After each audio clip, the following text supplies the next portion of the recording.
দৈনিক কৃষি আপডেট বিশেষ প্রতিবেদন। আম গাছে কিভাবে স্প্রে করতে হয় জানুন শুরু থেকে শেষ পর্যন্ত পূর্ণ নির্দেশনা। যশোর সহ দেশের বিভিন্ন অঞ্চলে এখন চলছে আম গাছের পরিচর্যার গুরুত্বপূর্ণ সময়।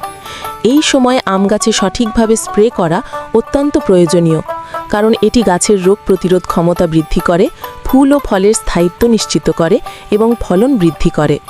আজকের দৈনিক কৃষি আপডেটের বিশেষ প্রতিবেদনে জানানো হলো আম গাছে কিভাবে শুরু থেকে শেষ পর্যন্ত স্প্রে করতে হয়। স্প্রে করার আগে যা জানা দরকার। স্প্রে করার আগে প্রথমেই গাছের অবস্থা ভালোভাবে পর্যবেক্ষণ করতে হবে। গাছে যদি পোকা, ছত্রাক বা অন্য কোনো রোগের লক্ষণ দেখা যায়, তবে সেই অনুযায়ী ঔষধ নির্বাচন করতে হবে।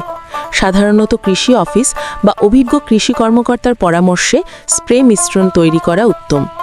প্রয়োজনীয় উপকরণ: স্প্রে মেশিন, হ্যান্ড বা পাওয়ার স্প্রে, পরিষ্কার পানি, প্রয়োজনীয় কীটনাশক ও ছত্রাকনাশক, সুরক্ষা পোশাক, মাস্ক, গ্লাভস, গগল ইত্যাদি।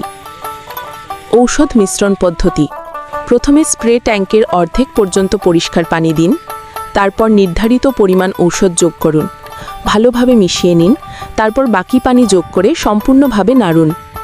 কখনোই একাধিক ঔষধ একসাথে না মিশিয়ে বিশেষজ্ঞের পরামর্শ নিন। স্প্রে করার উপযুক্ত সময়: সকাল 8টা থেকে 12টার মধ্যে অথবা বিকেল 4টের পর স্প্রে করা সবচেয়ে ভালো।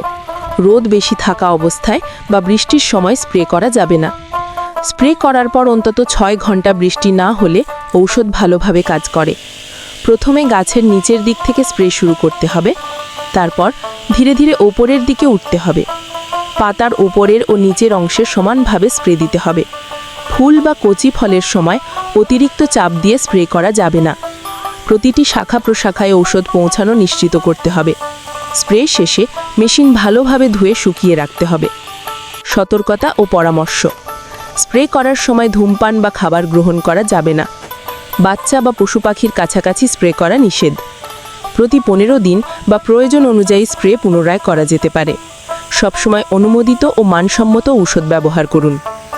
আম গাছে নিয়মিত ও সঠিকভাবে স্প্রে করলে ফলন ভালো হয়, রোগ প্রতিরোধ ক্ষমতা বাড়ে এবং আম হয় স্বাস্থ্যকর ও বাজারযোগ্য। তাই প্রতিটি কৃষক ভাইকে অনুরোধ, নির্দেশনা মেনে স্প্রে করুন এবং স্থানীয় কৃষি কর্মকর্তার পরামর্শ নিন। দৈনিক কৃষি আপডেট, কৃষকের পাশে, কৃষির উন্নয়নে।